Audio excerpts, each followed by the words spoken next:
Sako Media, tunaangazia maisha, tunaandika kesho.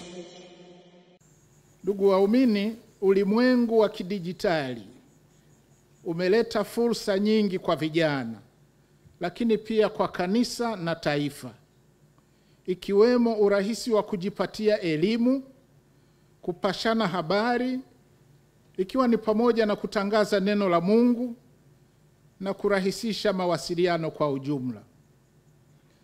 Hata hivyo, ulimwengu huu wa kidijitali umeambatana na changamoto ambazo ni pamoja na zifuatazo.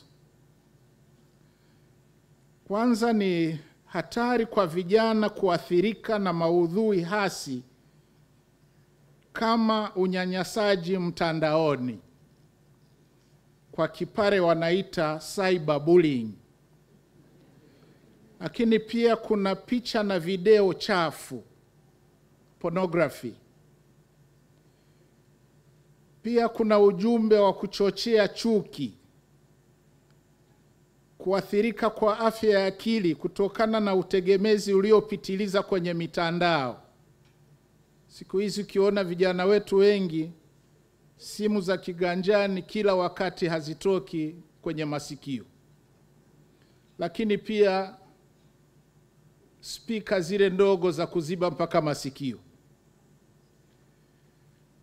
Lakini pia mawasiliano ya moja kwa moja miongoni mwa jamii imepungua. Ninapenda kuwasihi Watanzania wenzangu na wanadayosisi hii kutumia jubilei hii kujitafakari upya, tunapoanza hatua kuelekea jubilei ya dhahabu itakayofuata.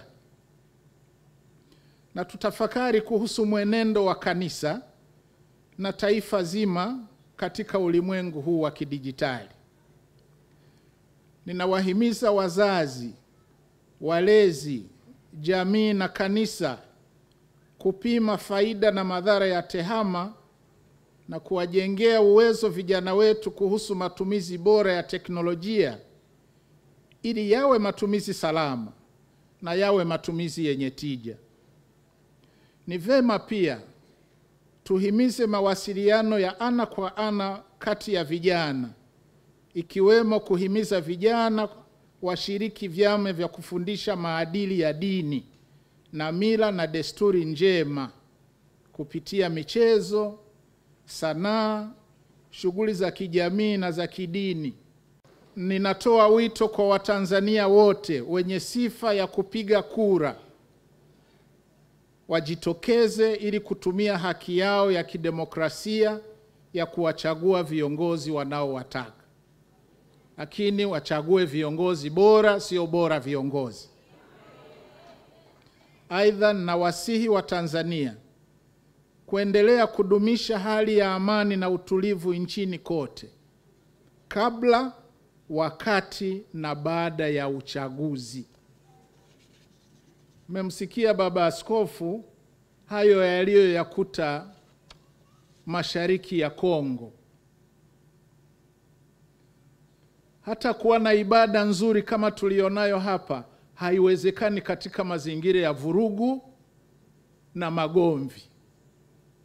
Kwa hiyo nawasihi sana ndugu zangu wa Tanzania, na hasa vijana, tuzingatie kufanya uchaguzi wetu kwa amani na utulivu, nchi yetu ili iendelee kushamiri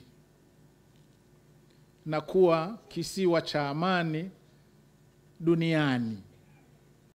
Pamoja na mafanikio makubwa yaliyofikiwa katika jitihada za kuinjilisha na kuboresha maisha ya watu, ni dhahiri kuwa jamii yetu bado inakabiliwa na changamoto nyingi za kijamii na kiroho, kama vile mmomonyoko wa maadili, kuongezeka kwa vitendo vya ukatili na mauaji katika jamii, migogoro ya kifamilia inayopelekea kuvunjika kwa ndoa na kusababisha ongezeko la watoto wa mitaani hasa huko mijini, mafundisho na imani potofu, rushwa na ufisadi, matumizi mabaya ya pombe na mihadarati kama bangi na mirungi, vijana kutumia muda mwingi kubeti au kucheza kamari na pool badala ya kupenda kufanya kazi.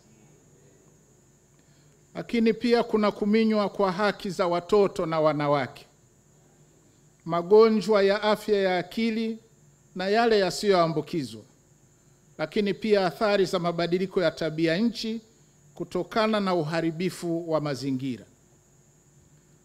Changamoto nilizozitaja kwa kiasi kikubwa zinachochewa na kudorora kwa shughuli za uzalishaji na biashara, vijana kuchagua kazi, utegemezi, matumizi mabaya ya teknolojia ya habari na mawasiliano TEHAMA, mwingiliano wa tamaduni unaosababishwa na utandawazi, athari za migogoro na vita vinavyohusisha mataifa makubwa duniani.